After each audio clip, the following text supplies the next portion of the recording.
The Shimbol ZO600s is one of the best budget HDMI and SDI video transmitters and receivers. This video, I'm going to be talking and breaking down all of the different features, specs, and things I love and some of my issues that I ran into using these devices. For $400, you're going to be receiving both of these bad boy products right here, which actually has a lot of great features in it.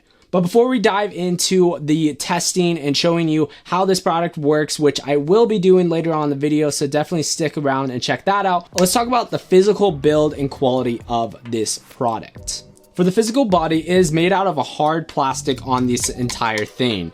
This doesn't feel like the cheap plastic. This feels like a nice high quality plastic.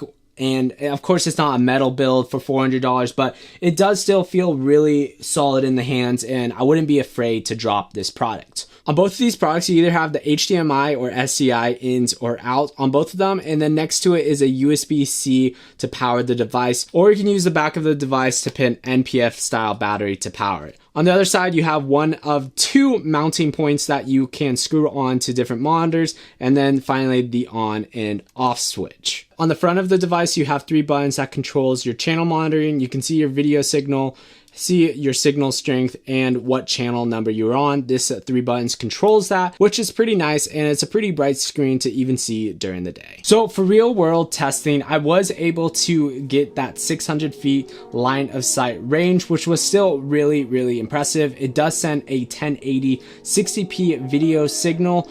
There is a 0.1 second delay, which isn't terrible if you're using this for a director's monitor, which I would highly suggest because it pits that sense of professionalism when you're on shoots with your clients, and it allows your clients or whoever you're filming for to feel part of the process and feel involved, which will end up making them like shooting with you and in return getting more projects for you.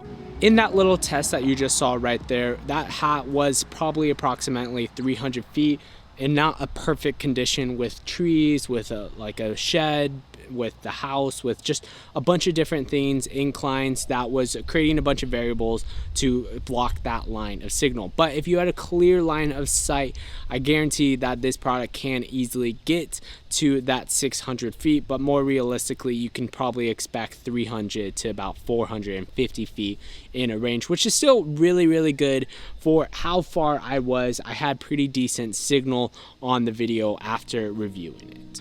Now, when it comes to some of the issues I ran into, the starting one was I was not able to get an HDMI out feed to the transmitter and receiver, meaning that from my HDMI monitor, I had an HDMI plug into it and then HDMI plugged into the transmitter, and it was not sending video signal to the receiver, which there is a workaround around that, which I ended up using, is having an HDMI splitter. So that's just something that was a little bit annoying, but for the most part, I don't think it was a product issue as much as it could have been one of my monitor's faults, and maybe it didn't have a good HDMI out signal. I had no way of testing that at the time.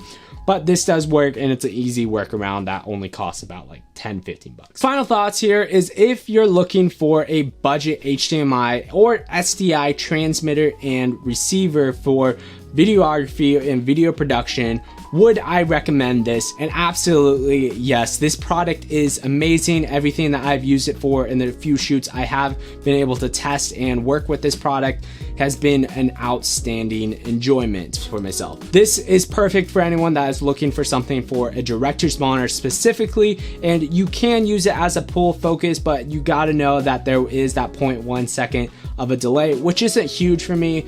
For anyone that I'm working with, I can have a pull focus system as long as it's not doing anything fast paced, because the majority of the time, unless I'm doing a shot that's going in and out really fast, then there would be some issues there. But overall, I would highly recommend the Shimbol ZO600s. And if you made it to this part of the video, check out this video right here about the ZG Cine V-mount battery. I would highly recommend that video if you enjoyed this one, and YouTube recommends this one that you might be interested in. Anyways guys, thanks so much for watching, and until next week, peace.